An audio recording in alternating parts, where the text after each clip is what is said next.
together, work together on how to raise our boys. Now, one thing, I'm going to have to say this because I don't want to get it twisted. We're not an organization that tries to take the place of a man. Women, I'm sorry. My mama used to say it all the time. I'm your mama and your daddy.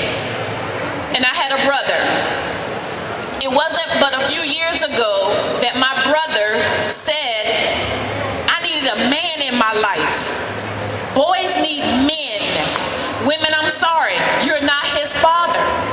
You're providing for him. Yes, you're doing a wonderful job, but you cannot take the place of the man. We can't teach him how to take care of his family, how to be responsible when he got a million bills coming in, and yet we're asking him to do for us, to pay for us to get our hair done, to pay for us to get some shoes, to pay for us for this, pay for that. But he's got all of these bills. He's responsible for you and all of the children and himself. That is a lot for a man to do. Not to say that they can't do it, but we have to step up and support the home. We have to support him. We can't make things bad for him. And of course, and to women who have children, you're not with the father of the child. You have to allow that man to be the father because that boy needs his dad. I'm sorry.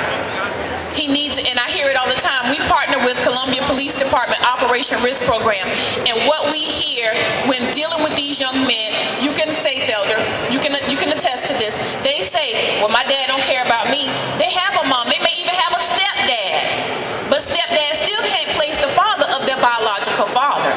Well, let's take a survey. I'm curious as to which woman would stand up in this audience if I asked you, if a man doesn't pay you child support, you think you have a right for him not to see his kids? Please stand up. Just one of you. I'll ask the question again. Any woman in here that believes if a man doesn't give you child support, he doesn't have a right to see his kids, I want you to address that. Right here. Right here. Go ahead. Oh, there you is. Where you at? Hit a mic, hit a mic. I don't see him. My mic's not working. Do I have to come over there? Speak right into the mic. I want to hear you, sister. Go ahead. I feel like a man should still be able to see his child even if he don't pay child support. Me, myself, I'm a single parent, and I receive child support myself, but he don't pay all the time, but I still let him see my daughter because she loves her dad and he loves her. It ain't all about money. Yeah, well, you agree with me. I wanted to find somebody who disagreed. That would have been real interesting. Right there? Be careful because the microphone's a little hot near the speakers. That's why I came up here. Go ahead.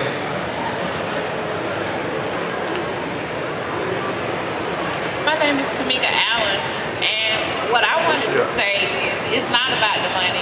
I totally agree with that, but what is your intake on fathers who don't want to be involved with their children, and you're saying, hey, keep your money, just be involved with your child. I have a 17-year-old son that turned his whole life around. Speak up for us. Take your hand off the mic. I have a 17-year-old son that turned his whole life around. He was going to Irma High School, and at one point he got in trouble.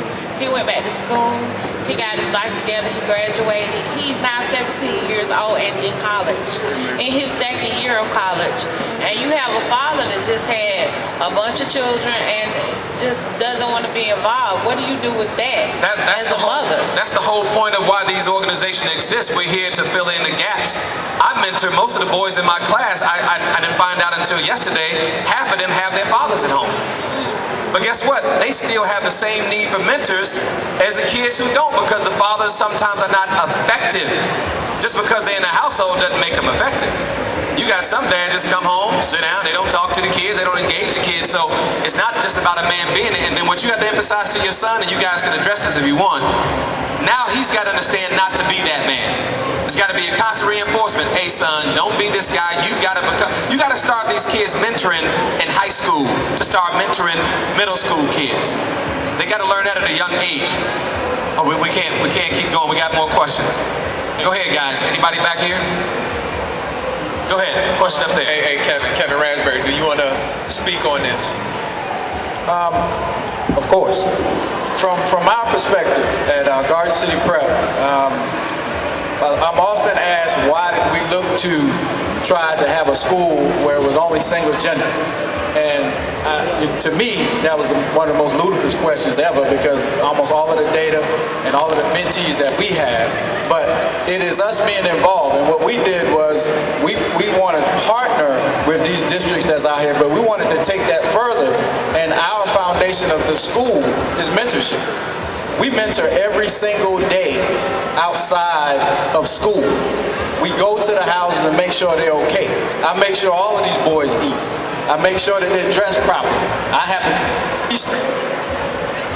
Hello? Okay, I happen to have on a t-shirt today just because I'm at this expo, but I'm always in a shirt and a bow tie. And so that is critical when we're talking to them and we're trying to engage them and get them to understand what life really is about. So when we reach out, we also mentor outside of the school. You know, outside of Garden City Prep. Whether you're in District 1, you're in District 5 in Orangeburg, whether you're in Rock Hill, we travel. We call every day and we make sure they're okay. So when we talk to those mothers, and when I go to those houses, Michael Bays, and when I see the father in the house, I ask them, can I have a conversation with him after I do the chip? Because I'm trying to figure out why I'm putting so much time into your son and you sitting your behind in this house and you're not doing anything. I have an issue. Oh, that is what we're doing. We're doing proactive work. We have some insight from one of our coaches from the community. Go ahead. I also coach. Right, put the mic right up to your mouth. There we go. I also coach Orangeburg Express in Orangeburg, so I'm glad you said I do also work with District 5 in the elementary school. Now, with me coaching in the community. Hey, Coach, speak up for us. We can't hear you up here. Well, with me coaching in the community, what I try to do is like you said, it's beyond just inside the schools. You have to go outside and you have to be able to touch these kids and be able to let them know, hey, we're here for you. I'm old school. I grew up. I'm going to be 40 years old in about a couple of weeks. So the thing about it is, the way my parents raised me, they raised me in the sense of, okay, you got in trouble in school, your mama beat you, your teacher beat you, your auntie beat you. And that wasn't doing something that we wanted to instill that to hit the kids, but we're trying to instill that it takes a village to raise one child. I don't care what anybody say.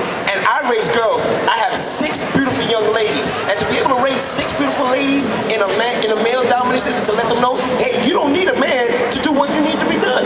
My mother raised me well. You understand me? I'm a college graduate with a criminal justice degree. And I didn't have my dad in my life. So the good thing that I love is that the mentors that I had, the men that was in my life, I instill in my daughters, this is what you need to do. This is what I instill in my basketball team.